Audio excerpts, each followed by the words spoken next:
Warning. I chain smoke and I say fuck a lot. But I accept myself for the way I am. I accept you too. Viewer discretion advised. Lou Pearlman took advantage of young men and stole tremendous amounts of money. Lou wanted more from those young boys than they were willing to give. He wanted them to love him. He wanted sex with some of them, but they didn't want him. So he got even. It was back in the 90s when the Backstreet Boys and nsync were put together by Lou Pearlman. There was sweet harmony on stage, but discord behind the scenes, as the guys topped the pop charts but weren't getting paid. Turned out there was a lot going on that nobody knew about other people's money and the manager they called Big Poppa. I saw this the other day and it kind of pissed me off because it was ABC, and they still haven't answered for why they squashed the Epstein story. He was the man behind some of the biggest boy bands ever, including two of the biggest juggernauts of all time, Backstreet Boys and nsync.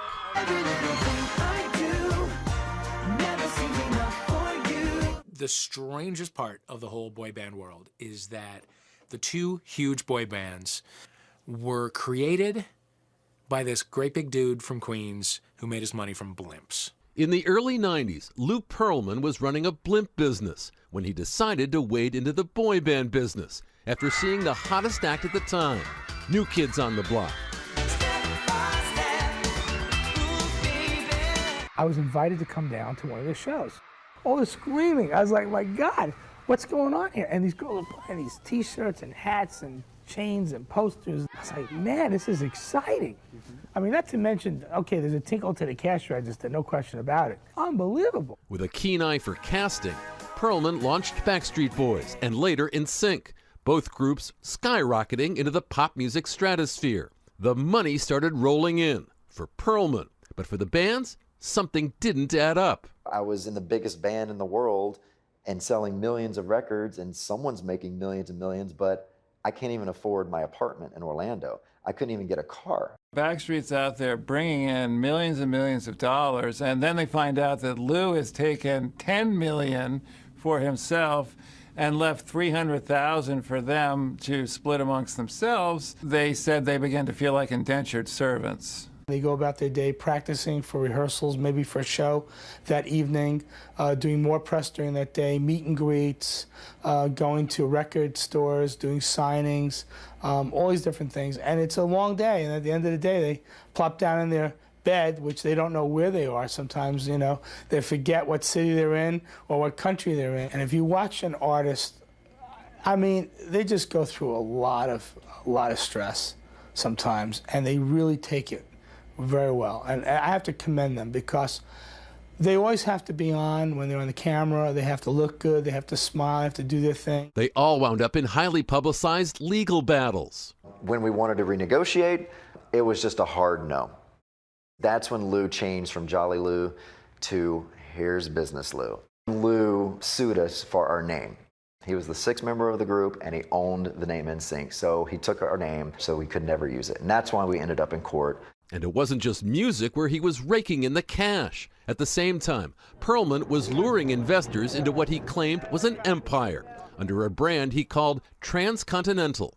Transcontinental Companies is a conglomerate. And what we have, for example, is Transcontinental Airlines, Transcontinental Foods, Transcontinental Entertainment. But U.S. Attorney Roger Handberg says it was all part of a big fraud. Transcon was a con all the way through. Transcon Airlines had no airplanes, had no employees, had no revenues, had no contracts with airlines. Pearlman's childhood friend shows how Pearlman was able to perpetrate a con by using a Model 747, a real airport, and some deceptive photography.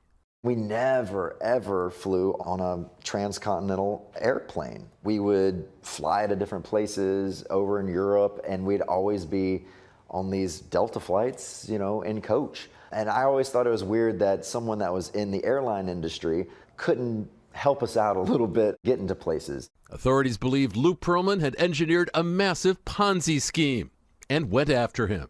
About 8 days after I opened up our investigation, Lou Pearlman fled the country. I didn't see the long episode, but in the short rundown, there was no mention of him inappropriately touching these boys. When I was 16, 17 years old, you know, when we started, there was someone that, you know, we worked with that was inappropriately touching us. And I was even aware then at 16 that this guy was a pedophile and he was touching me oddly, but I didn't feel victimized at the time because I was very aware of it. But it happens to us too. Did you say anything? No, I mean, with the guys, we would talk about it. We would kind of joke about it, but it's not a joking thing. But as a kid, I don't know, it was odd. But I'm glad that we were aware of it and we didn't feel victimized at the time. From HuffPost, new report, boy band guru, a predatory pedophile. March 28, 2008. Lou Pearlman, the hog-fat boy band honcho who created NSYNC and the Backstreet Boys and launched the careers of Justin Timberlake and Nick Carter, was a pervy pedophile who preyed on young men he mentored. I would absolutely say the guy was a sexual predator. All the talent knew what Lou's game was, said Steve Mooney, an aspiring singer who was Pearlman's assistant. Some guys joked about it. I remember one singer asking me, "Have you let Lou blow you yet?" Mooney said he once asked Pearlman, who was known as Big Poppa, what it would take for him to get into the band. I'll never forget this as long as I live. He leaned back in his chair, in his white terry cloth robe and white underwear, and spread his legs. And then he said, and these were his exact words, "You're a smart boy, figure it out." Mooney added that a singer groped by Pearlman told him, "Look, if a guy wants to massage me and I'm getting $1 million for it, you just go along with it. It's the price you gotta pay." Phoenix Stone, an early member of Backstreet Boys, tells Vanity Fair Pearlman was definitely inappropriate with Nick Carter. Nick's mom, Jane Carter, wouldn't get into specifics but said, "Certain things happened and it almost destroyed our family. I tried to warn all the mothers. I tried to expose him for what he was years ago." Tim Christopher, a member of Take 5, recalls that during the sleepover at Pearlman's house, the music czar swan dived onto his and another boy's bed and wrestled with them wearing only a towel, which came off. We were like, "Ooh, Lou, that's gross." What did I know? I was 13. Rich Cronin, lead singer of LFO, recalled Pearlman told them of an ancient massage technique that if I massage you and we bond in a certain way, it will strengthen your aura. There was also a lot of rumors and speculation about him and Aaron Carter. Aaron Carter seemed to defend him, but Aaron Carter's got a lot of problems. And one thing that seems to be left out about all the substance abuse is that's not the problem. That's a symptom of the problem. There's a problem you're trying to cover up inside, so you turn to substances to do that. It's never mentioned though. He was arrested. Not because of this, because of money. You know the system doesn't care. They can do this all they want. In 2006, he was accused of running one of the largest and longest running Ponzi schemes in history, leaving more than $300 million in debts. After being apprehended, he pleaded guilty to conspiracy, money laundering, and making false statements during a bankruptcy proceeding in 2008. He was convicted and sentenced to up to 25 years in prison. And then he died in federal custody in 2016. Fucking stoned.